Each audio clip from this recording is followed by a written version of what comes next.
आज देश को स्पष्ट हो गया है कि पूरी बेबुनियाद बात लेकर बेबुनियाद विषय को इन्होंने लोगों को गुमराह करने की कोशिश की है। लेकिन देश की जनता समझदार है और देश की जनता इनको मुंह तोड़ जवाब फिर एक बार बिहार के चुनाव में देगी। और आगे आने वाले दिनों में चाहे पश्चिम बंगाल हो चाहे कर्नाटक हो, इन सभी प्रदेशों में इस प्रकार के कारनामों के कारण, अपने भ्रष्टाचार के कारण ये विरोधी दल के नेता और इनके पक्ष जनता की विश्वास को पूरी तरीके से खो बैठे। सर, राहुल गांधी कह रहे हैं कि सरकार डर रही है, इसलिए इस पर चर्चा नहीं करा रही है। नहीं, पर चर्चा करने के लिए तो बुलाया था इलेक्शन कमीशन ने, तो क्यों नहीं गए इलेक्शन कमीशन के पास चर्चा करने? भाग तो राहुल गांधी रहे और राहुल गांधी जवाब दे वो क्यों भाग रहे हैं। सर, चुनाव ये भी कह रहा है कि लिख कर दे दीजिए राहुल गांधी को जो आरोप लगा रहे हैं, वो भी वो नहीं दे पा रहे हैं क्योंकि सत्य के साथ नहीं खड़े हैं। पूरी तरीके से असत्य की बात राहुल गांधी जी कर रहे हैं और इसीलिए डर रहे हैं।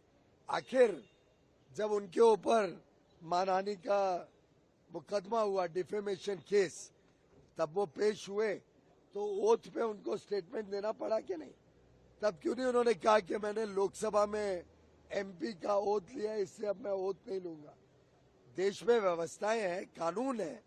कानून कहता है कि जो भी आप कहो उसका एफिडेविट देना पड़ता है, उसका ओथ पर आपको कंफर्म करना पड़ता है जो कह रहे हो वो सच है। तो ये राहुल गांधी भाग रहे हैं, सच्चाई से भाग रहे हैं और इसका स्पष्ट आज भी हो गया। उन्होंने जो इलेक्शन कमीशन ने मांगा वो देने से इनकार कर दिया, यानी इनकी बात ही असत्य है। पूरी तरीके से असत्य बोलते हैं राहुल गांधी जी और असत्य के साथ खड़े होते हैं। सर, जिस इसका एसआईआर पर वो भरोसा करते हैं कर्नाटक में, उसी को लेकर के सर्वे करा रहे हैं वो लोग, कास्ट बेस्ड सर्वे, तो उसी इलेक्शन जो वोटर लिस्ट है उसी को लेकर के स्वाभाविक रूप से कांग्रेस के दिल में खोट है। विपक्ष चिंतित है कि उनके काले कारनामे खुल रहे हैं, दूध का दूध पानी का पानी हो रहा है, सच्चाई सामने आ रही है और राहुल गांधी समेत ये विपक्षी नेता, चाहे वो आरजेडी के तेजस्वी यादव हो, चाहे तृणमूल कांग्रेस की ममता बनर्जी हो, इन सब का नकाब खुल रहा है। ये सब बेनकाब हो रहे हैं।